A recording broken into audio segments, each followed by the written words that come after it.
He's a veteran of the United States military. He's a retired police lieutenant. He was involved in a high-speed pursuit where he was shot in the head, crashed, and flipped his car 14 times. He survived with serious life-altering injuries, and he's here to tell the story. Welcome to the Law Enforcement Talk Radio Show. In the Law Enforcement Talk Radio Show, we are joined by special guests talking about their experiences, the realities of investigating crimes, plus those who have experienced horrendous trauma. Police, first responders, military, and victims of crime share their stories. Hi, I'm John J. Wiley. In addition to being a broadcaster, I'm also a retired police sergeant. Be sure to check out our website, letradio.com, and also like us on Facebook. Search for the Law Enforcement Talk Radio Show. Be sure to follow the Law Enforcement Talk Radio Show and podcast on the Newsbreak app. Newsbreak is your #1 local news app for current events, free live news for you and your community. Download the Newsbreak app today for free, and be sure to follow the Law Enforcement Talk Radio Show and podcast on the Newsbreak app. Calling us from Oklahoma, we have retired Police Lieutenant Charles Neill on the phone. Charles, thanks so much for joining us. Oh, thank you.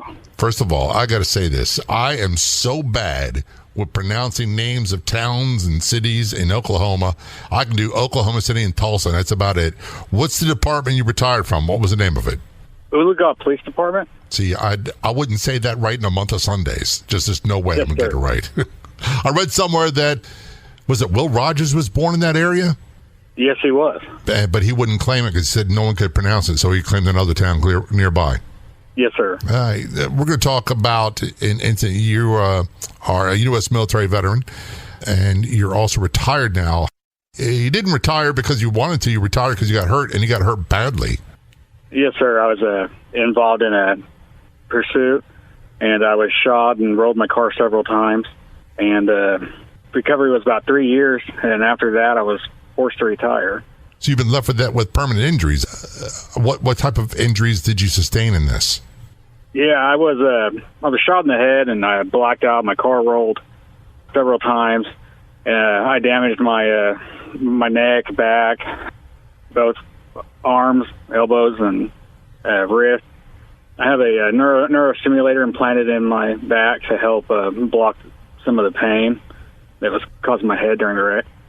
First of all, I'm so grateful you survived. I wish you weren't injured. It's one of those catch-22s for so many people that I've talked to in Law Enforcement Today's show that, and we'll get into the reasons why in a few moments, sometimes the worst-case scenario, and people always misunderstand when I say this, sometimes the worst-case scenario is not being killed in line of duty. Sometimes it's surviving because the struggles that the wounded officer and family go through afterwards.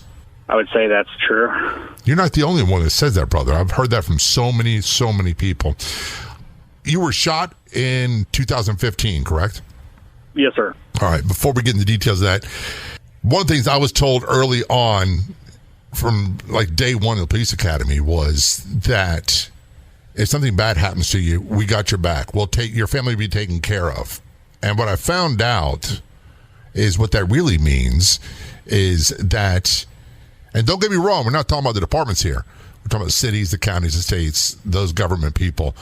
What that really means is if you're killed in line of duty, everybody will be taken care of. If you survive, you're on your own. Yes, that's true. That's been your experience. Yes, it has during this whole thing. That's pretty much been the experience that I've had. Let's go back to the day of the incident, May of 2015. Just from the beginning, lead us into what happened and the events the best you can remember. Yes, it was May 28th, 2015. Just came on duty, filled up my patrol vehicle, and I received a call to an assistant officer in the town north of ours. And I responded, went to assist him. It was for a traffic stop. We both walked up to the vehicle. There were 3 individuals inside the vehicle. The driver handed over his driver's license. It was a Mexican driver's license. And then he immediately decided to take off. And we ran back to our patrol vehicles and gave pursuit of the vehicle. And at that time, they started shooting out of the back window of the SUV. And The lead car, he fell back because his window was shot out, so I drove past him on the shoulder and took over lead. We pursued the vehicle for about 30 miles, which time we were close to the Oklahoma-Kansas border, and one of their rounds finally struck me, came through the windshield, struck me in the forehead. I blacked out. My car went off the road. I was doing 110 miles an hour. The car whirled about 14 times before stopping on the roof of the vehicle. I was told the car then started on fire, and another officer from their agency pulled me through the window. I don't know how, but she did. And I was flown to a hospital here in Tulsa, Oklahoma. That's a catastrophic incident, Charles, to be shot. What type of round was it? You said it was a rifle? Yes, it was a .223 round. So I'm not a ballistics expert, but that's a very, very tough weapon to survive being shot at. And you're driving 100 plus miles an hour. The guy's shooting at you repeatedly, and a round hits you in the forehead. You lose consciousness. Your vehicle goes out of control, flips and rolls many times, and then catches on fire. To me, and I don't want to sound overly dramatic, it's a miracle that you survived. Yes, the neurosurgeon I had in the emergency room, he was actually a military veteran, and he had seen many gunshot wounds to the head. And he told us it was a miracle that my neck didn't break upon impact, or that the bullet didn't go in further to my brain. So it did penetrate your skull? Yes. I would think that part of the reason why it didn't do more damage, we'll talk about that in a moment, is, again, I'm no ballistics expert, but when you hit a vehicle windshield, depending on the angle, it can cause the round to really deform and slow down massively. So that by the time that hit you, it was already much larger than the .223 round originally fired, wasn't it? Yes, and we believe that when the round struck the windshield, it slowed it down just enough that it didn't penetrate my forehead all the way. How old were you when this happened? I was 38. So right now you're in your early 40s, is that correct? Yes, sir. Yes, sir. This is quite honestly, we've had so many guests on a law enforcement show. We've had many officers who've been severely wounded. I've had survivors on. I've had spouses on. An Oklahoma sheriff sergeant who was shot in a SWAT operation was on. His wife was on. And I'll be honest with you, Charles, I still don't know what to say. The only thing I can say is this. I'm sorry it happened. I'm sorry that you and your family had to go through this. Yes, thank you. And that's the type of thing that even though, and I can't speak for everybody who works in law enforcement, but even though this is something that's a possibility for all of us, I don't think any of us ever thinks that, hey, this is going to happen to me. And certainly, I've never once in my life thought somebody's going to shoot out a window of a moving car and hit me in the head and I'm going to crash and we're going to catch on fire. That's the kind of scenario that, did you ever think that would happen? No, that's never thought it would happen. And we don't believe every day, we don't think that when we go to work that today's the day I'm going to get shot. But it is a risk that we know we're taking, but we never imagined that it could happen to us. We're going to take a short break. We're talking with retired Police Lieutenant Charles Neill from Oklahoma. He was shot in the head during a high-speed pursuit, had a severe, horrible accident with his patrol car, barely survived, and some would say the biggest struggle was yet to come. We'll talk more about that in a few moments. Don't go anywhere. We'll be right back. You can find us on Facebook. Look for and like the Law Enforcement Talk Radio Show Facebook page. Back to our conversation with retired Police Lieutenant Charles Neill. He was shot in the head during a high-speed pursuit, had a horrible accident with his patrol car as a result of those injuries. Vehicle caught fire. He was severely injured. Charles, when we left before going to break, you talked about this incident, and you were obviously unconscious. You say blacked out, but the word I think people would say unconscious. How can you not be after being shot in the head? Yes, after the impact, I blacked out. And the vehicle, did it strike anything? We believe it struck a tree stump, and that's what caused it to flip end over end, and then it eventually went into a roll after that. And then the vehicle caught fire, landed upside down, and you said another officer pulled you to safety out of the burning car through the window. Yes, I don't know how. If you look at the photos of the patrol vehicle, there's only about a foot between the roof and the door. Somehow she managed to pull me out, and she was maybe 120 pounds soaking wet. It's a miracle that she was able to pull me out with all my duty gear on. That kind of bravery, that kind of adrenaline, I've seen the smallest of officers be able to pull off what you think would be Herculean feats of strength. If you talk to her at all, please tell her I said thank you for her service and for what she did to help save your life. I will. And by the way, thank you for your service. So you were severely injured. This is another tough part to talk about. The best of your knowledge from what you understand, what will happen next? Well, I understand as they got me out of the car, they called in a helicopter to airlift me out. And I remember coming to, and one of the guys one of the EMTs on the ambulance was a friend of mine. And he says I told him to call my wife, tell her I was okay, and to take the kids to their grandmother's house. And he contacted my wife actually through Messenger, and she was watching it all unfold on TV, and she had no idea that it was me. And he texted her, told her that it was me. You came to long enough to say, call my wife and let her know I'm okay. And obviously you weren't okay. Yes, obviously I wasn't okay, but that's what I told him to tell my wife. So she was notified via text or Facebook Messenger. That was her initial notification. Yes, it was through Messenger. Because one of the EMTs was a friend of mine, and he knew me and my wife, so. I can't begin to imagine the instant fear that went through her mind. Yes, I couldn't either. Because, he said that you're okay. So she probably didn't think the worst case scenario yet, right? No, she didn't yet. Was there a follow-up, the official notification from the department?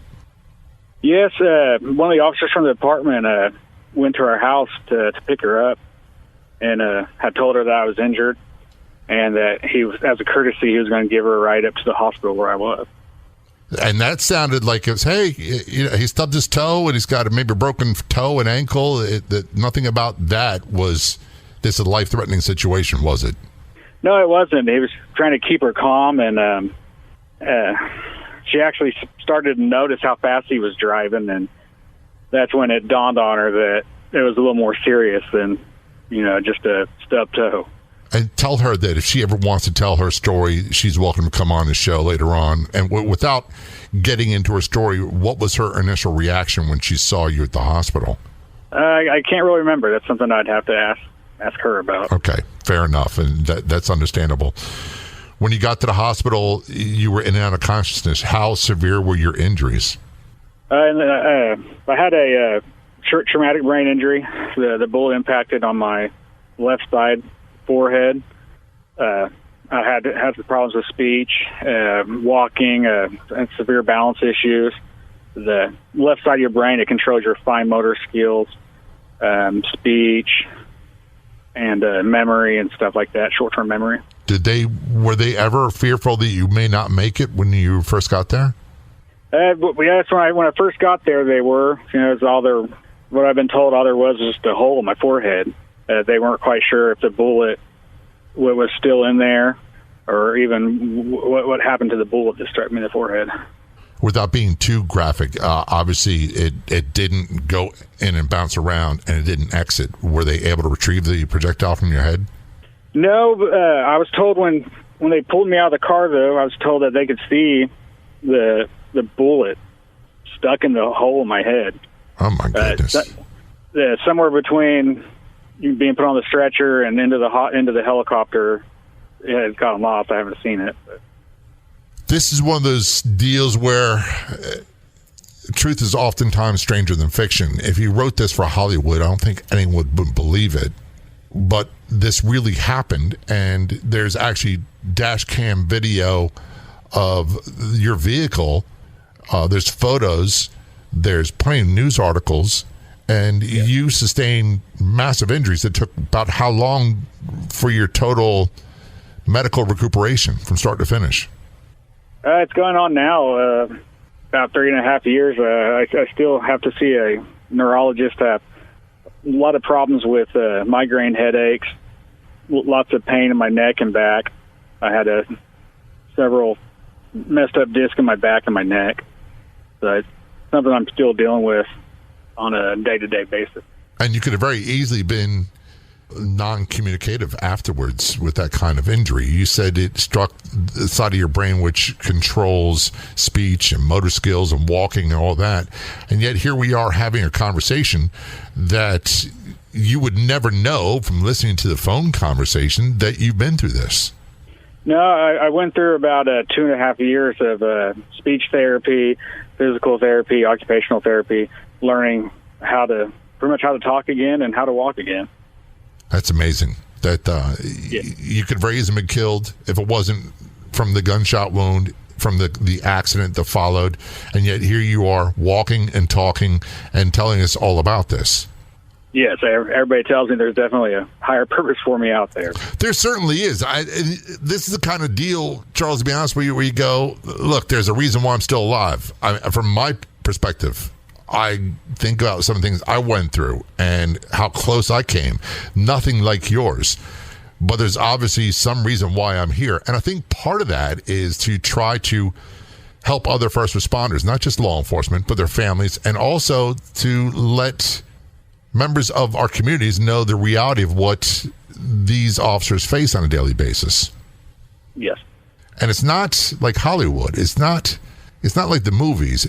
I'll be honest with you. I've stopped watching Hollywood cop shows a long time ago. I now watch ones from BBC because they do a much better job. I don't know British policing techniques or policies, but they do a much better job of developing the characteristics of the person behind the badge. And I think ours just does a horrible job. We're talking with retired Police Lieutenant Charles Neill. We're talking about the day he was shot in the head during a high-speed pursuit and the accident that followed, which caused serious, severe, life-altering injuries. We'll be talking more about that in just a few moments. Don't go anywhere. If you want to be a guest on the Law Enforcement Talk radio show, simply contact us. It couldn't be easier. You can send us a message on Facebook. Look for and like the Law Enforcement Talk radio show page, or email jay@letradio.com. That's JAY@letradio.com.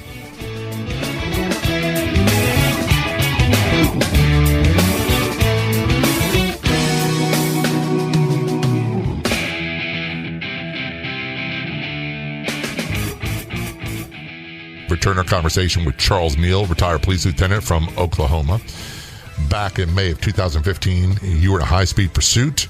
A lot of gunfire from the vehicle you were chasing, and they wound up shooting you in the forehead with a .223 rifle, which caused you to lose control of your vehicle, crash, flip many times, and severe injuries. You said that you were, we call life-flighted with a helicopter from the scene to the hospital. Do you remember much of that helicopter ride? I don't remember much. I can remember coming to and seeing three people in the helicopter.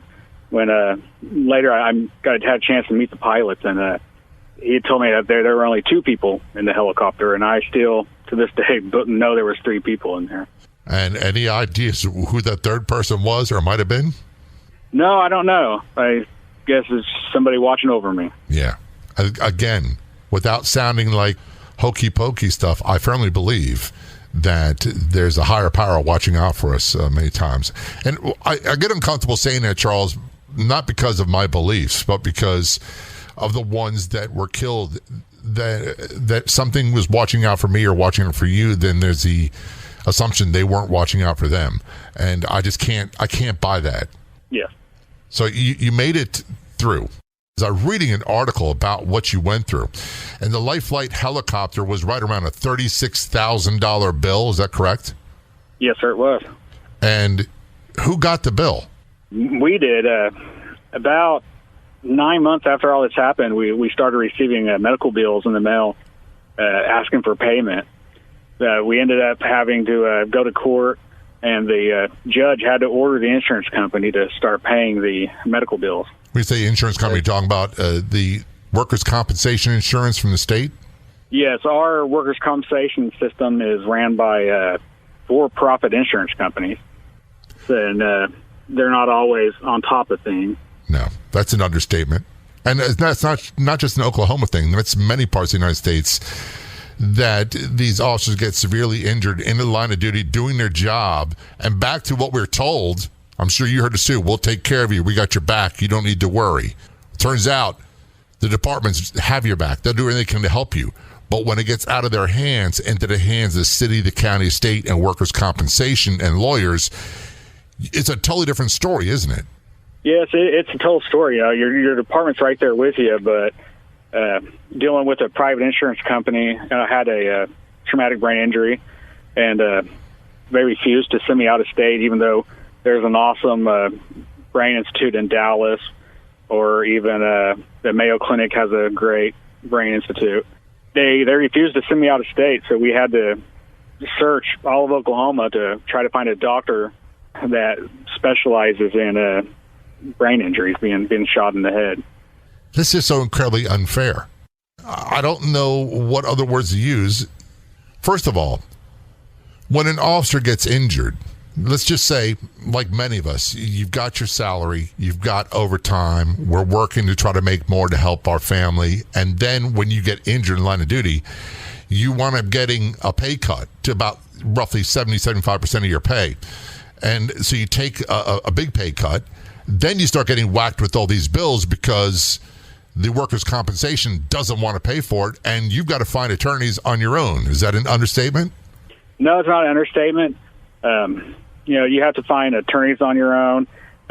Your spouse, they have to take off of work, because I've had over 300 appointments. So my wife was constantly having to take off of work, and at the time I was working two full-time jobs at two different departments. And so it was a dramatic pay cut after I was injured.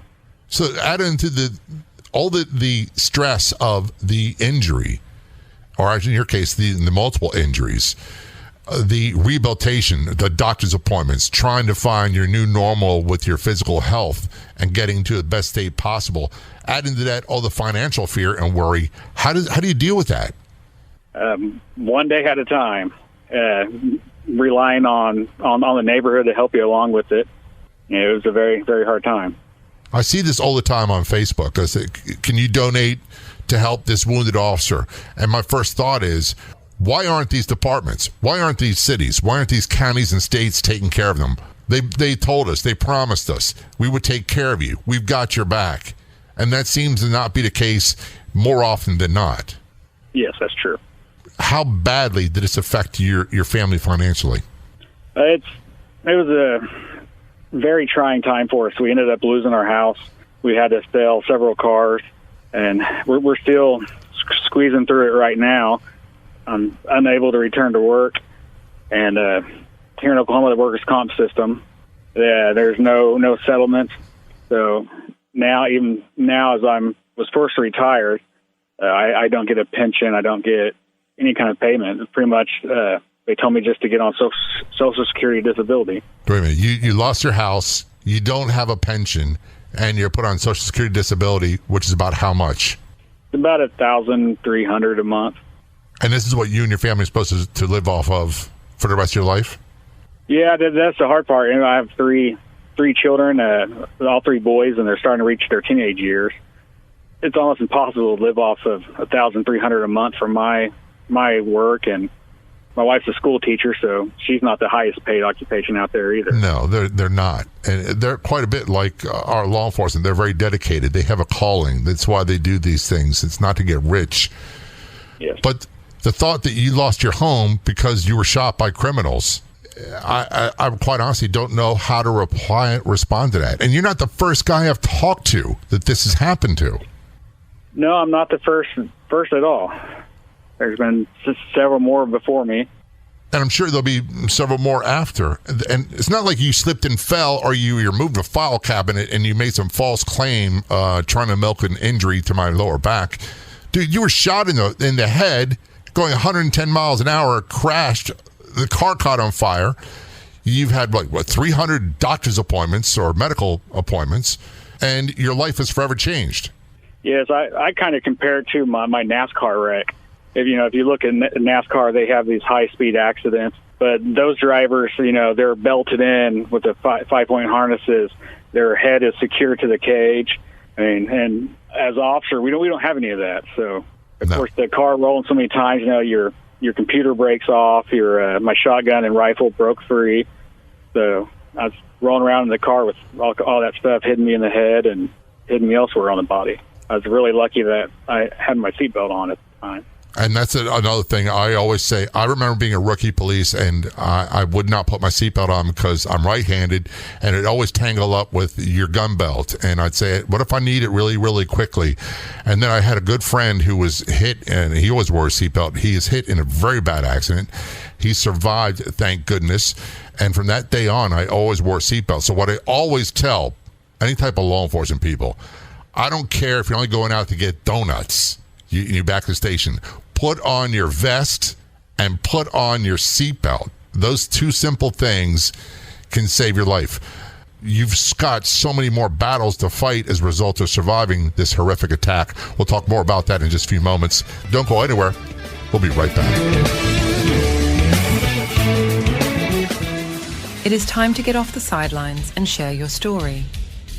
Join us at Creative Con in Chicago at the Metropolis Performing Arts Center on February 17th and 18th, where you'll learn actionable strategies from experts and doers to turn your dreams into reality.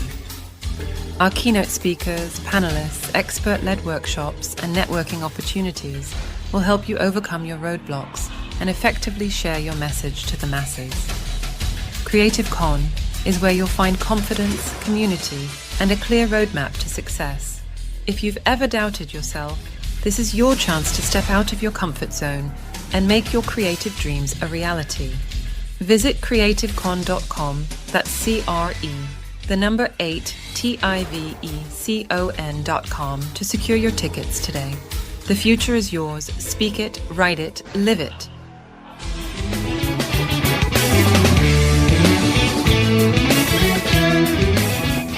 Back to our conversation with retired Police Lieutenant Charles Neill from Oklahoma.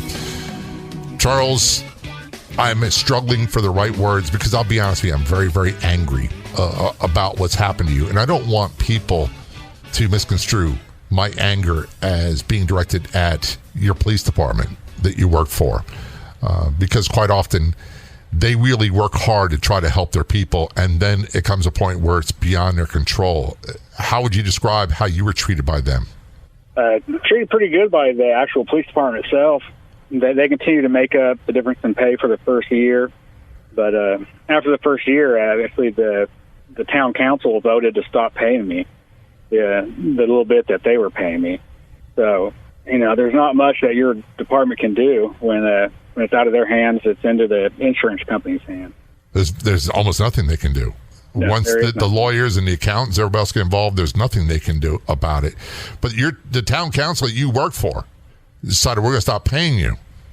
Yes, they did. That was a real stab in the back. Again, I'm going to say this so people can get it. We've been told our entire careers, if something bad happens to you, we'll take care of you. And I've heard that not just from police administration. We heard it from city council, city hall, and turns out that's not the case. And quite often with City Hall, in your case, Charles, they lied. Yes.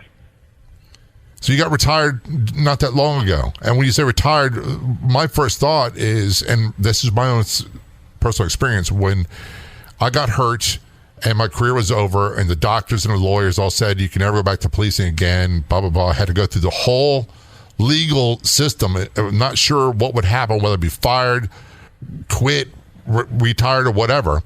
And I got my pension. I was retired. I thought I'd be on Easy Street. And turns out I wasn't, because everything changed financially. But it wasn't anywhere near as severe as yours. You've gone from, what were you making with overtime and your 2 full-time salaries? Oh, easily $1,500 a week. So I was working full-time for Oologah Police Department and also full-time for Rogers State University. And you went from that to $1,300 a month. Yes, sir. And you and your family lost your house because of this. Yeah, we had to sell our house, and we ended up moving closer to where my wife teaches at. In Oklahoma, they capped the payment that you can receive every week to $300 and $350, I believe it was. Through their workers' compensation or the state laws? Yes, workers' compensation. If you had been, and I don't want you to talk about this because it might be just too upsetting. For those listening, understand this. If Charles, like any law enforcement officer, was killed that day, his family would have received state life insurance, city or county life insurance, and federal life insurance, and quite often they would get his full-time pay for the rest of their lives. But since you survived, you went where you get $1,300 a month, and that's not an understatement. That's all you get. Yes, that's all I get. You know, they force you to retire, and unfortunately, there's no pension system. There's nothing to fall back on. I've applied for the Department of Justice has a program called the Public Safety Officers Benefit, and they help out officers who are critically injured in the line of duty. But we're 3 years into that process and still haven't heard anything back. And even if you got what you're entitled to with that, it wouldn't be anywhere near what you should get. No, it wouldn't be anywhere near. In Oklahoma, they've changed the workers' comp system to where there's no settlements. So it's almost impossible to find legal representation. We had to find an attorney that would pretty much work for free. But if the roles were reversed, let's just say this. If you were driving your police car at 110 miles an hour and you accidentally shot and killed a guy who was a fleeing felon and just did a bank robbery and his family turned around and sued, the state and county or city will settle with them, won't they? Oh, yes, just like we've seen several times around the country. People get $3 million because they were shot by an officer. You know, but when we get shot, we're just pushed off to the side and everyone forgets about it. And part of me and granted, this is because I'm retired police too, that I've got skin in the game, as they say, and I hate seeing this happen to people.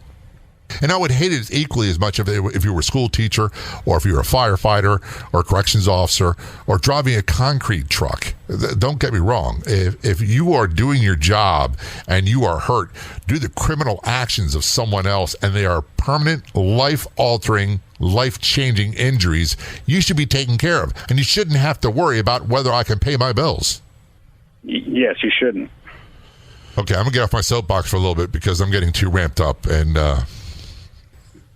after all this, I'm amazed that you have a fairly decent attitude. What do you credit that to? That you seem to be, in spite of all this you've gone through, Charles, you still seem to be kind of positive and upbeat.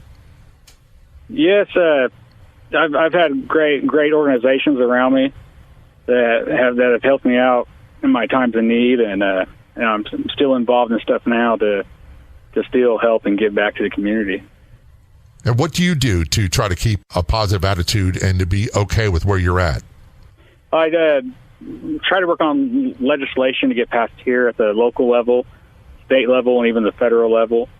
There's change that needs to come in our workers' comp systems. Workers' rights have diminished over the last 50 years. And, it's amazing to learn that you can be totally disabled at your place of employment and you get pretty much thrown in the trash and hung out to dry.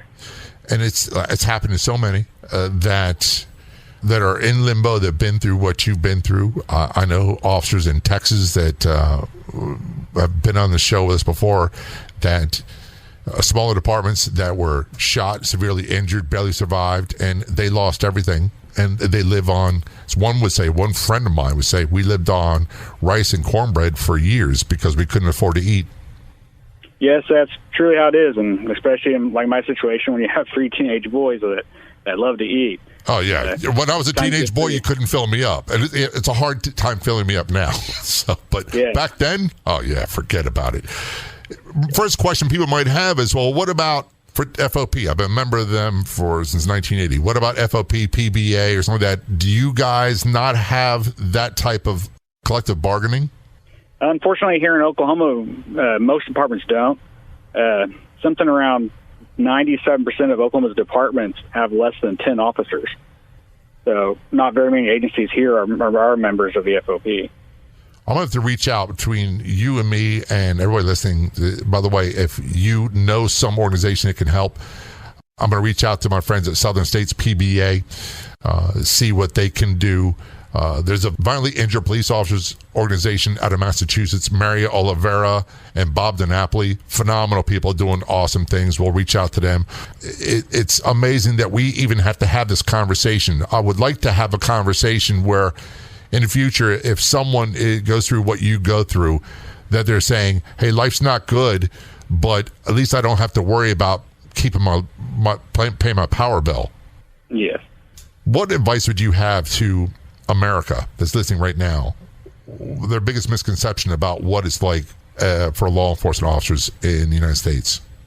I would just have to say to always support your officers. You know, an officer goes to work every day not knowing whether that'll be the day that they won't return home to their family. We need organizations to support injured officers, and we need better laws and better programs to help injured employees. And a last note before we end. Has the news media been in support of you? For the most part, yes, they have. We're here in Oklahoma, so everybody here has pretty much been in support of it. Charles Neill, thanks so much for your service, and thanks so much for coming on the show and telling us all about this. Yeah, thank you, sir. If you want to be a guest on the Law Enforcement Talk radio show, simply contact us. It couldn't be easier. You can send us a message on Facebook. Look for and like the Law Enforcement Talk radio show page, or email jay@letradio.com. That's JAY@letradio.com. I'd like to thank our guests for coming on the Law Enforcement Talk radio show. The Law Enforcement Talk radio show is a nationally syndicated weekly radio show broadcast on numerous AM and FM radio stations across the country. We're always adding more affiliate stations. If you enjoyed the podcast version of the show, which is always free, please do me a favor and tell a friend or 2 or 3. I'll be back in just a few days with another episode of the Law Enforcement Talk radio show and podcast. Until then, this is John J. Wiley. See ya.